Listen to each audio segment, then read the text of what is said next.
Welcome back into another episode of the Daft on Draft podcast. In this episode, we'll be finishing up our post-free agency mock draft. We got through picks 1 through 16 yesterday. Dalton and I did more of a predictive mock.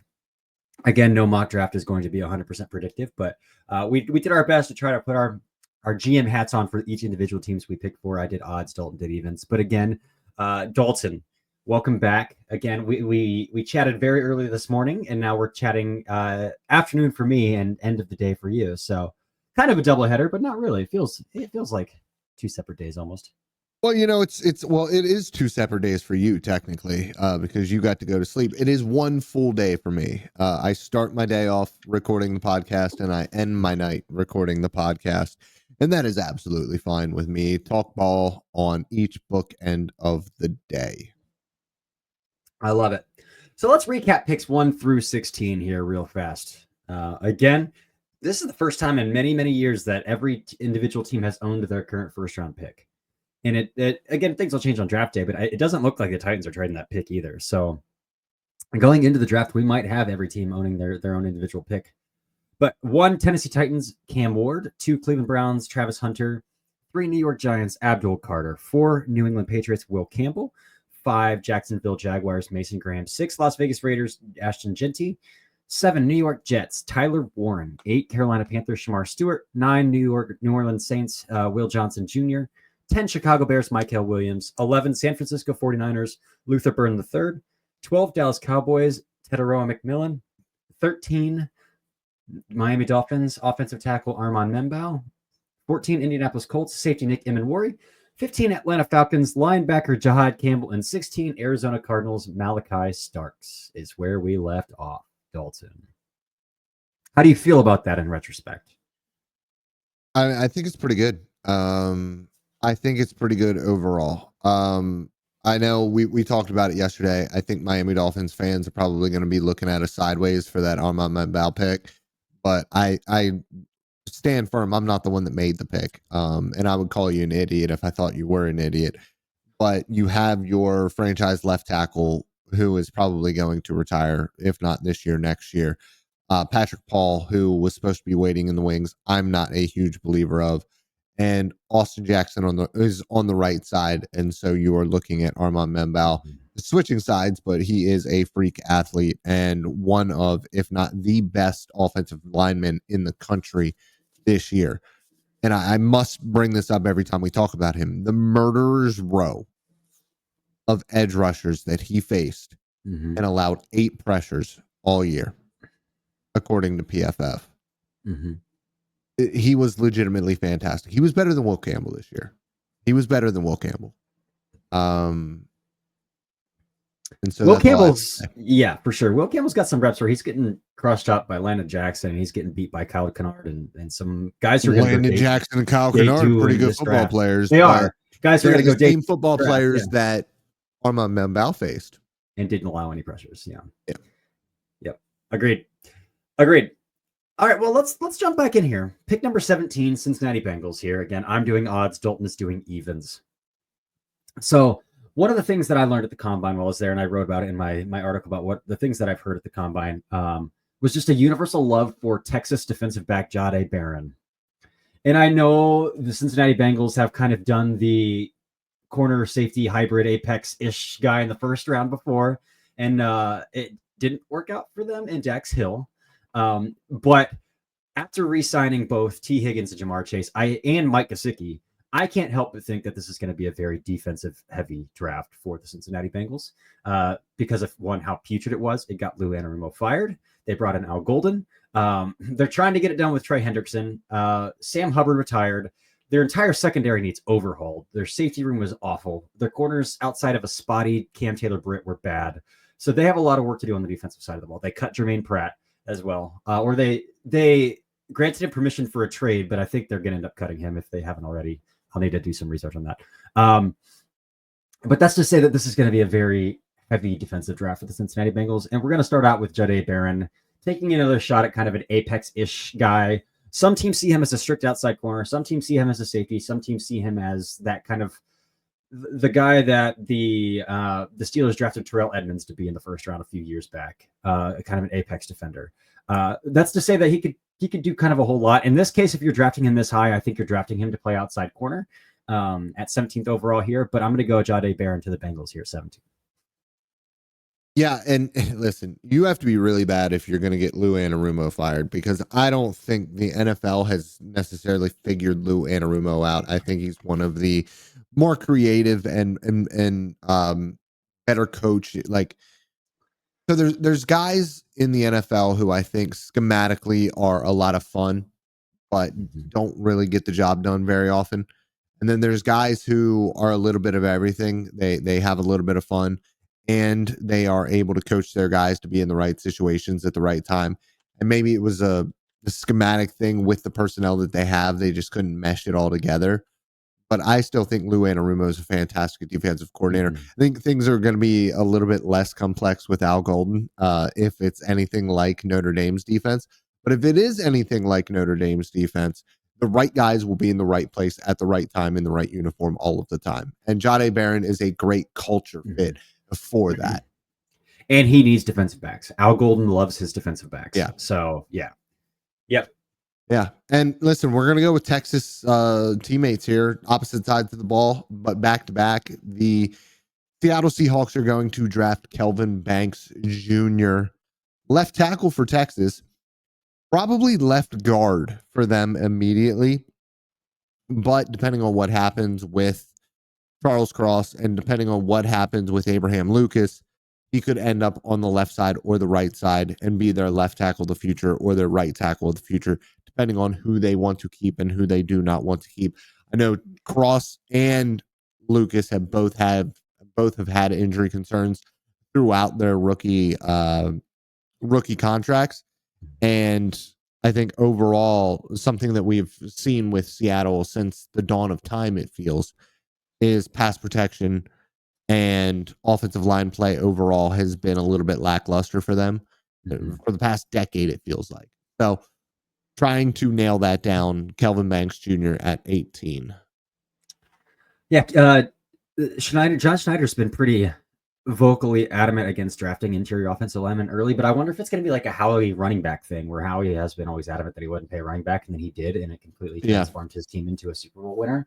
And we've just seen the priority on guards. Well, yeah, we saw the free agent priority on guards this offseason. So it might be the draft one hit. Yeah. Yeah. Might be a time to switch it all up. Agreed. All right. 19 Tampa Bay Buccaneers.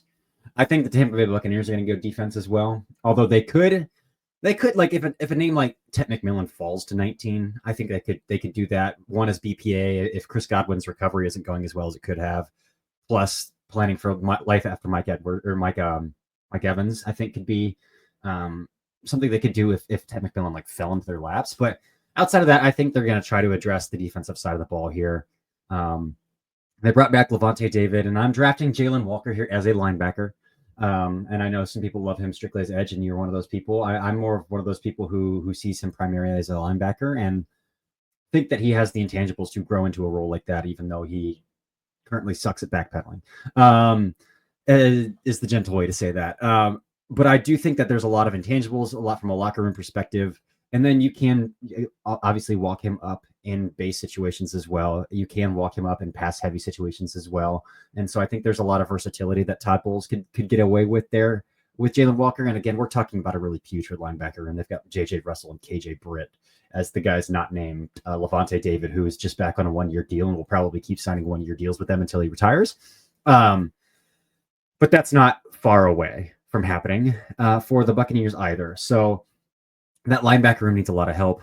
In a perfect world, I think they would hope that Jahad Campbell would fall to 19, but I don't think that's going to happen. It doesn't happen in this mock draft, and so they're going to go Jalen Walker here at 19. The Denver Broncos pick might be one of the easier ones in any mock draft that you're going to do, or at least it feels that way. I mean, maybe they throw us a curveball, but Sean Payton isn't really playing poker here. He's talked adamantly about needing a joker, and he's going to get one in Marquez, Colston, Loveland. And I say that because I think Colston Loveland can be his Marquez Colston. I think he moves a little bit like Drake London does in Atlanta as a wide receiver. And I do think that he has much more versatility to his game. Mhm. I didn't love the blocking tape that I saw. I think technically we have seen him do the job in the past. I think still growing into his body, getting into an NFL weight room, and Michigan is no slouch when it comes to the weight room, but he was dealing with an AC joint injury this year. It's more about what he is able to do, getting him the football and being a manufactured touch target, being somebody who Bo Nix can count on 3rd and 4, 3rd and 6 Mhm. to get the ball to. Somebody who has fluid hips. I don't think he's super explosive, but he's not super explosive for a guy who's 240 pounds. You know Right. what I mean? Like he's very loose and fluid for a guy of that size. It's just, is that player going to be able to separate at the NFL level the way he was at the college level? And I think with his size, with his length, with his ball skills, he is going to be able to be that weapon for them, that guy. So I think this is a pretty easy selection in most mock drafts. Mhm. I do wonder if them signing Evan Ingram to a 2-year deal kind of moves them off of Loveland a little bit. But again, Ingram could be cut after 1 year, and Yeah. he's had some injury histories. But that 1 year in Jacksonville, man, Ingram was unbelievable, and then kind of fell back to earth a little bit. So we'll see if that's Sean Payton's guy, and if that moves them to maybe like a running back like Omarion Hampton or something, or if they do double up and say we're going to get. Well, yeah, I mean, Omarion Hampton's somebody who we're seeing mocked to the Dallas Cowboys at 12 in every single Mel Kiper mock draft. So Mel might know something, and Daniel Jeremiah has also talked about that as well. So I think the NFL likes Omarion Hampton quite a bit more than we do. Yeah, not that we don't like him, but no, he's a great day 2 running back in my opinion. But I think one's a little rich for how stiff he is in the ankles and how gap power oriented I think he is a little bit. But Pittsburgh Steelers at 21. So I feel like this is like the Eagles where we keep talking about well, they need to draft their Lane Johnson replacement. They need to draft their Lane Johnson. And then Lane just keeps re-signing new deals and keeps playing. He just re-signed another contract extension with the Eagles. So it's a similar situation in Pittsburgh with Cam Hayward, but I really do think that Cam Hayward is probably on the twilight zone of his career. Finally, the dude's a Hall of Famer and potentially a first ballot one for how good he's been for so long. But I do think that the Steelers will probably look to replace him in this draft, whether that's in the form of Derek Harmon or the form of Kenneth Grant. In this case, I am going to go with Derek Harmon. One, because I just think that Derek Harmon offers more pass rush upside. He's way more fluid in the hips than I see Kenneth Grant as. And I think he also has a really high ceiling as a pass rusher, but also maintaining a really high floor as a run defender. So I think Derek Harmon is a day one plug and play guy that is just going to continue to get better. One of those guys who I've talked about on this podcast a lot, just legitimately shocked me with how much I liked his tape compared to what I thought I was going to like coming into it. And so I'm going to go Derek Harmon as that Cam Hayward replacement here for the Pittsburgh Steelers with the 21st pick. And with the Joey Bosa replacement with the 22nd pick, the Los Angeles Chargers are going to select Texas A&M edge rusher Nick Scordon. I still firmly believe that Nick Scordon is going to be an absolute dude at the NFL level. Mm-hmm. I think the fluidity, the ankle flexion that he has, the pass rush plan that he shows, yeah, he played very heavy at Texas A&M. He looked sloppy in his uniform at Texas A&M. But we have the Purdue tape. And the Texas A&M tape, the technical side of things, the bend is still there. And you play him at 260 pounds, the explosiveness will be there. I think you have the makings of a really good, solid run defender as well as 10 plus sack a year upside as a pass rusher. The way that I look at him is a little bit like I look at DeMarcus Lawrence. I don't know if he can be as dominant of a run defender as Tank is or was, but that technical side of things where he's not going to win with pure explosiveness. He's not going to win with pure power, but that floating cross chop is going to beat you. That inside spin is going to beat you because he knows exactly when to use it. So I am a big fan of Nick Scordon and this fit. Mm-hmm. Yeah, it's worth adding as well that Khalil Mack is on just a 1-year deal as well. He re-signed for a 1-year contract. And again, another one of those guys who's entering year 12 of his NFL career. So for as good as Khalil Mack has been, man, it's crazy that these guys that were being drafted when I was a junior in college are now like winding down their NFL careers. It's pretty wild for that to come all around. Green Bay Packers. So this is a body typing pick for me here with the Green Bay Packers and need, obviously.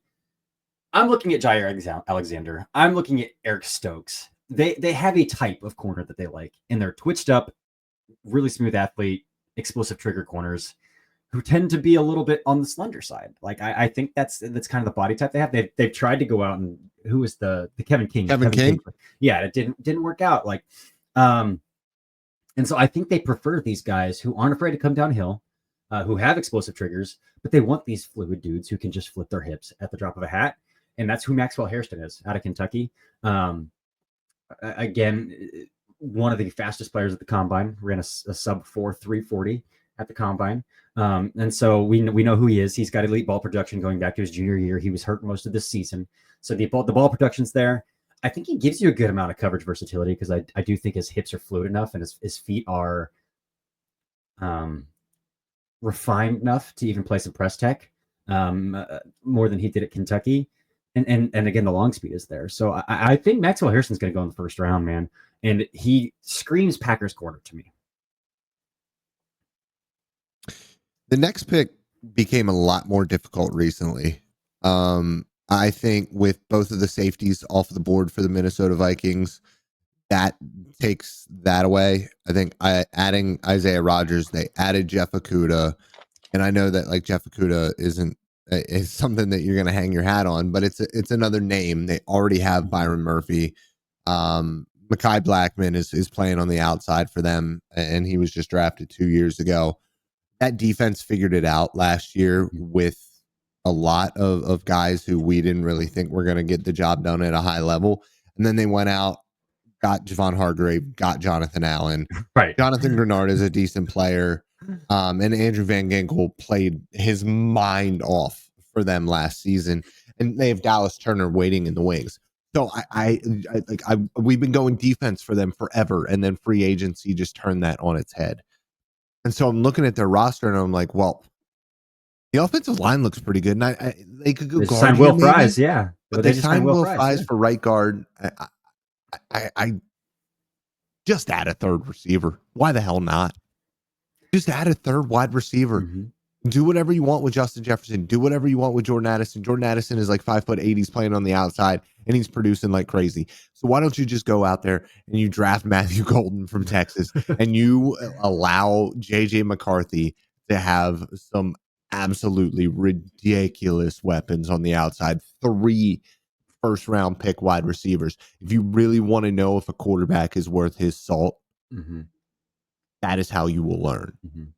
Now they're still talking about Aaron Rodgers and Minnesota, and that would be just for the narrative, absolutely, for the Brett Favre narrative, absolutely hilarious.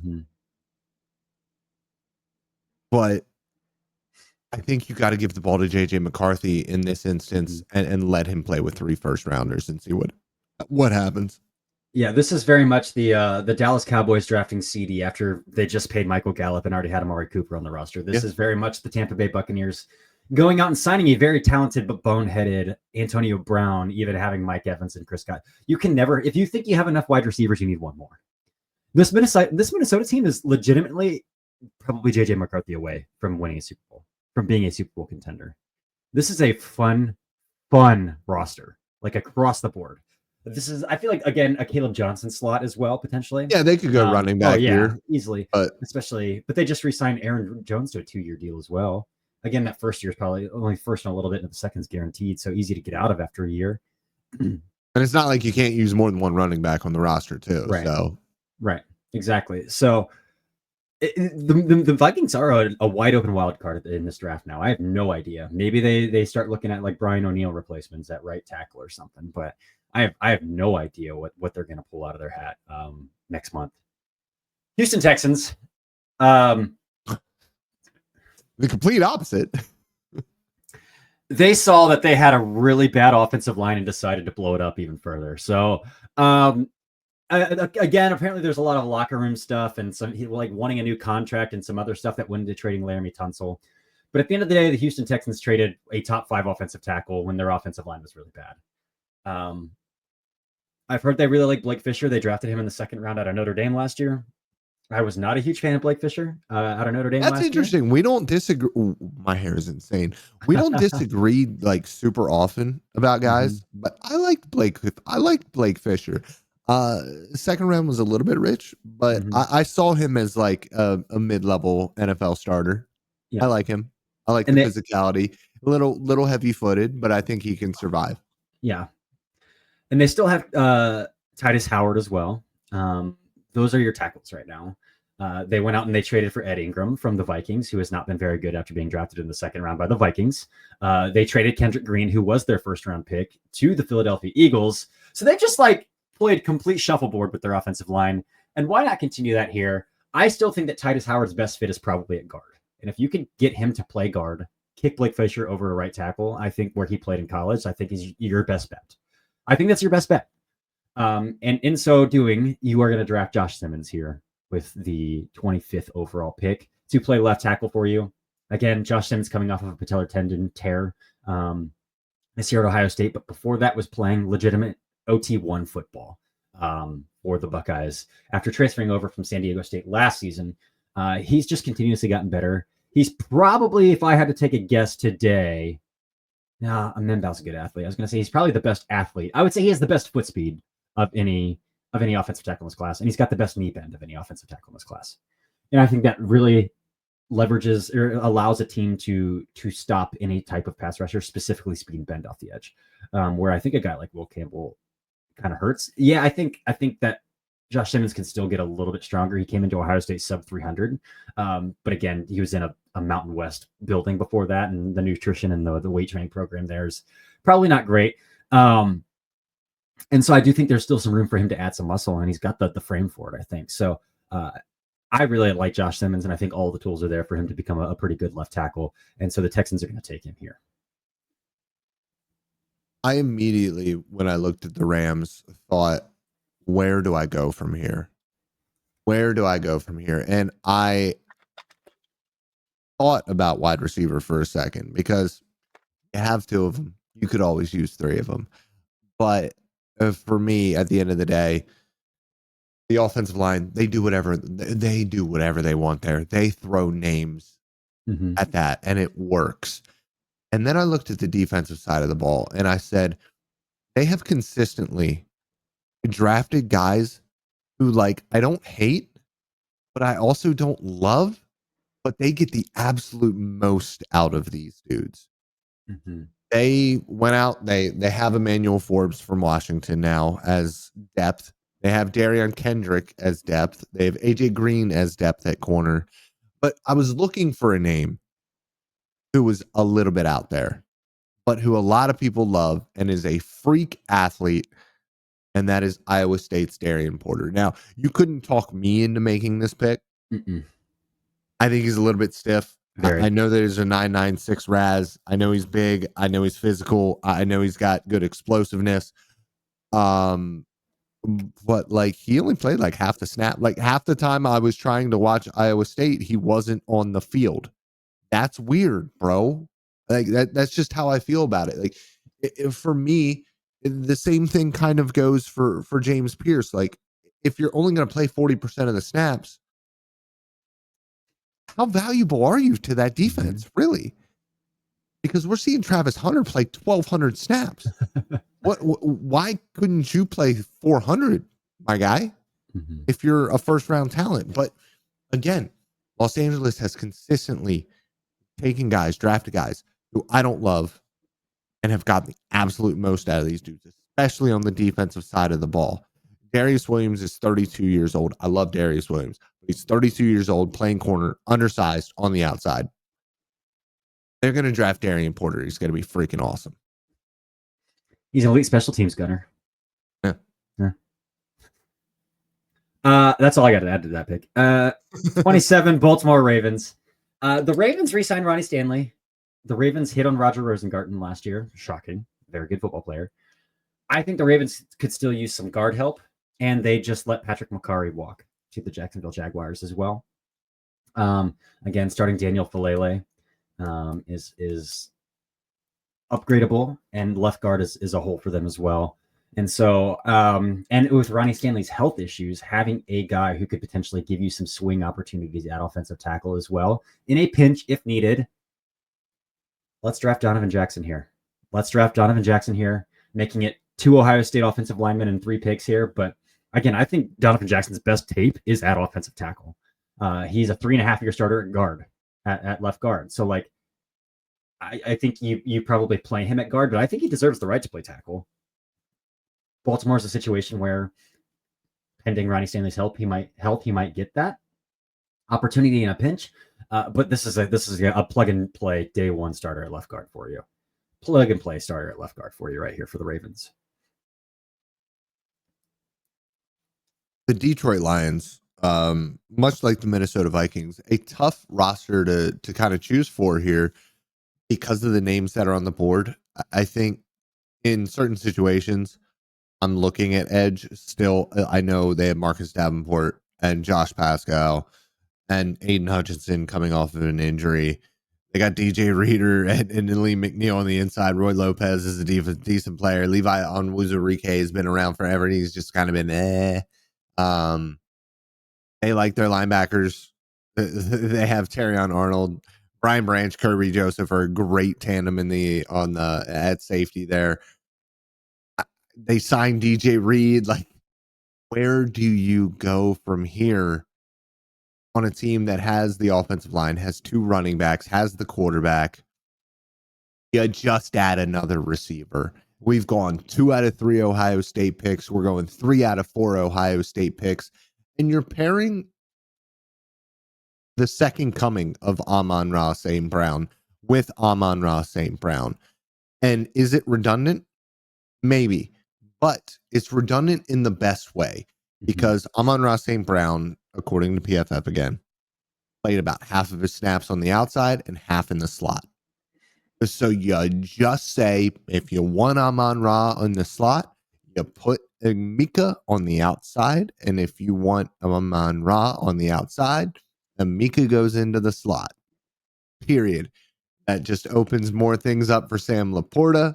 It opens things up for Jameson Williams. It opens things up and allows Jared Goff to continue to be nice and comfy in that pocket with open receivers, where he can continue to play as a top 5 quarterback in the NFL. Yep. I do wonder if they have a premium on their interior of their offensive line in this draft. But yeah, I would never argue against taking more playmakers for a team. Yeah.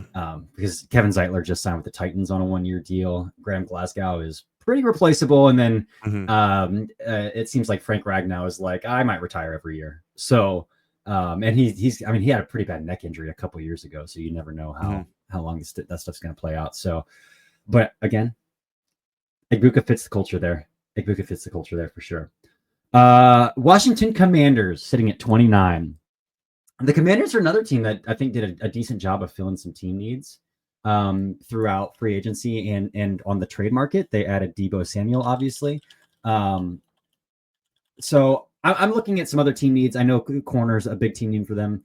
And so this could be a potential spot for like Savon Revel. But they haven't cut Marshawn Lattimore yet, which means they're probably going to run it back, even though they could without any sort of dead money attached to that move. Mikey Sanders still played outside corner for them last year and played really well doing it, which is pretty shocking and pretty cool. I do think DJ Reedish there, 5'8" outside dude. Love it. Yeah, I love it too. They added Javon Kinlaw to replace Jonathan Allen. Deron Payne is still in that room. Johnny Newton's still in that room. I'm looking at their edge rushers though.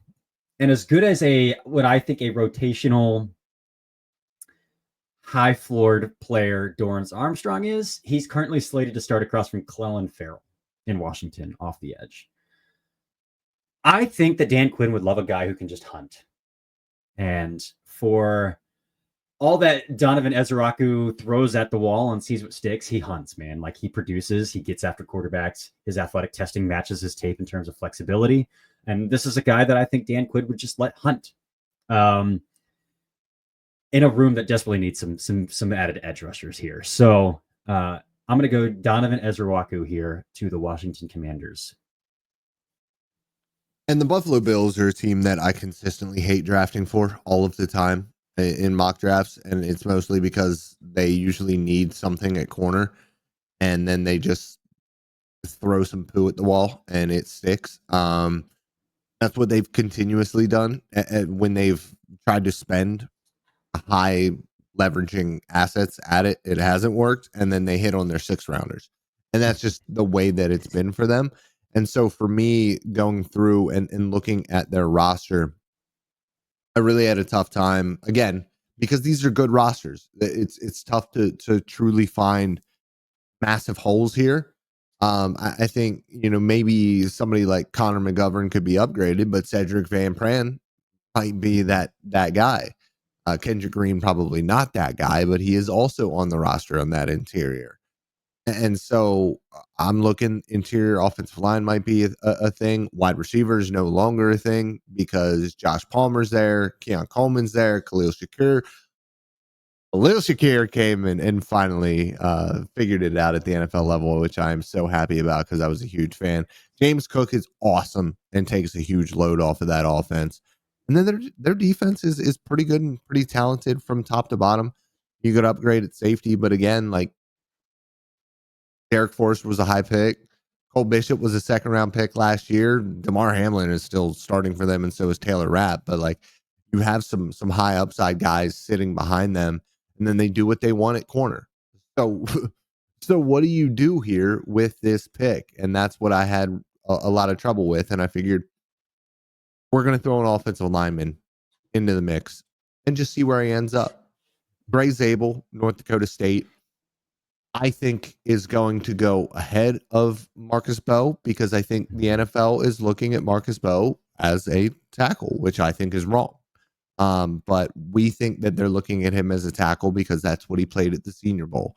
And Gray Zabel was the best offensive lineman at the Senior Bowl. I don't think it was particularly close. Do I like his tackle tape? No, I don't really like his tackle tape very much.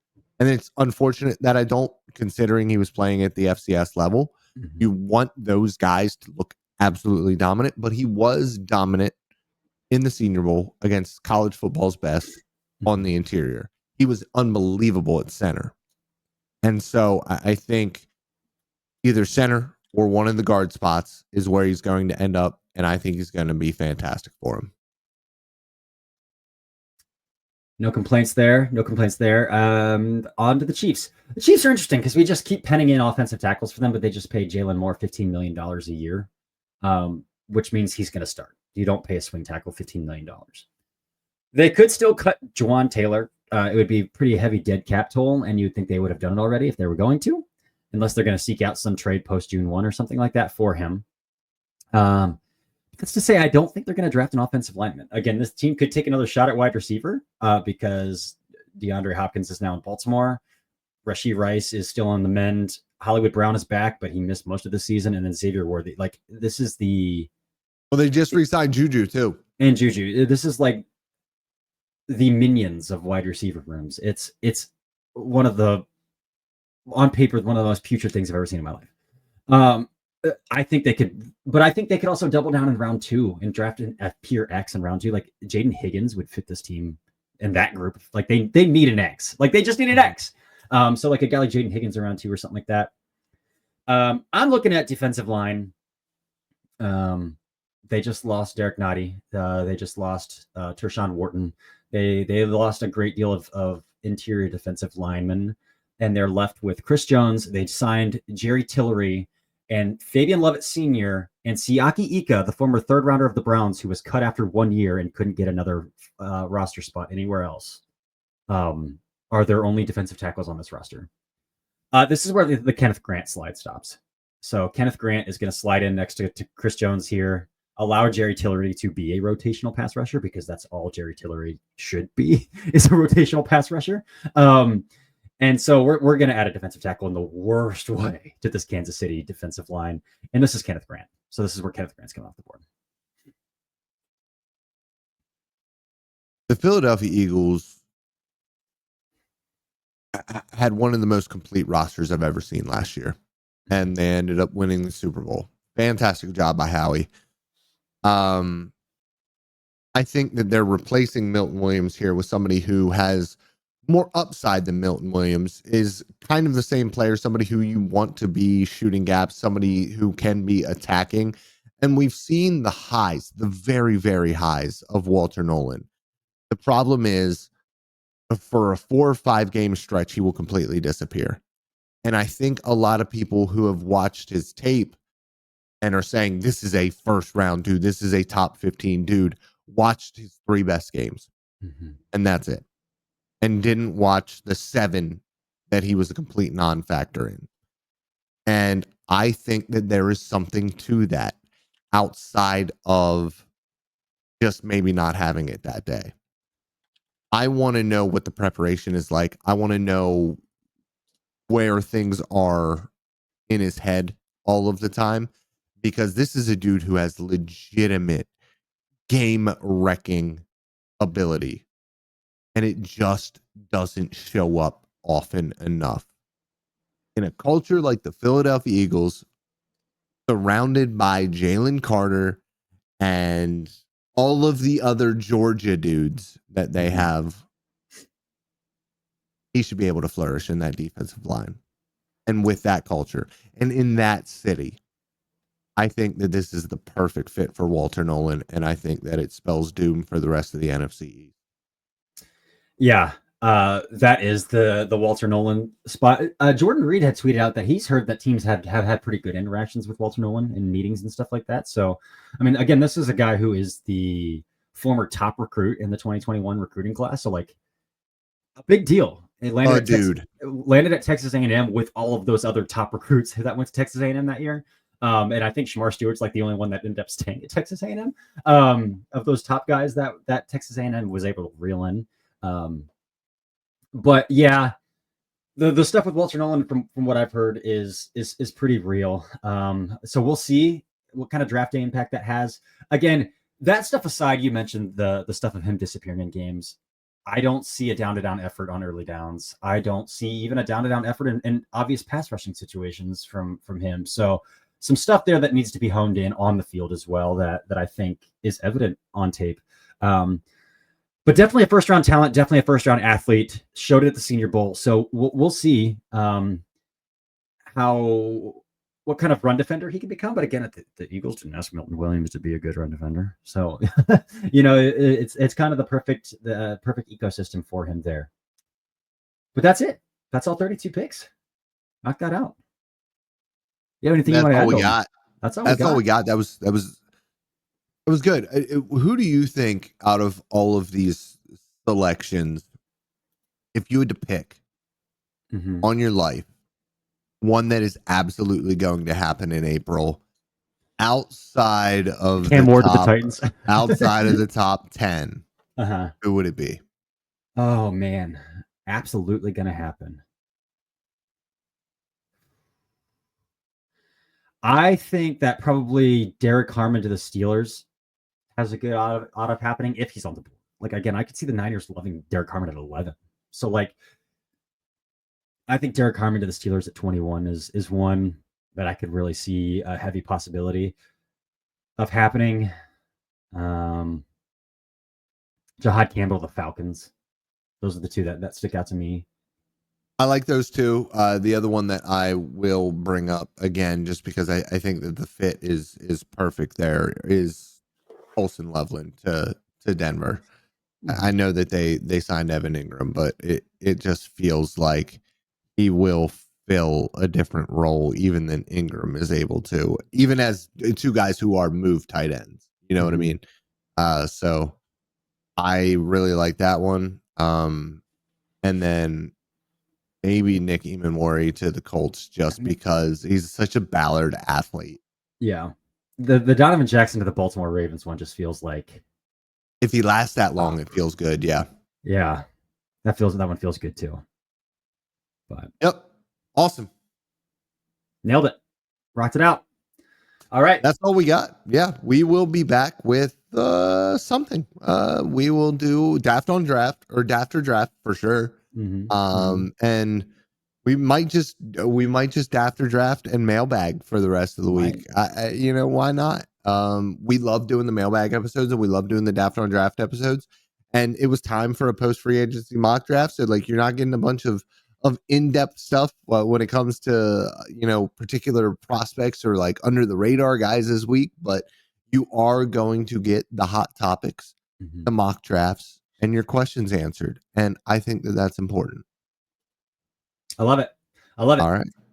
Well, that's it. Another episode of the Daft on Draft podcast in the books. Stay tuned for more this week. We will get it going. Until then, this has been another episode of the Daft on Draft podcast. Welcome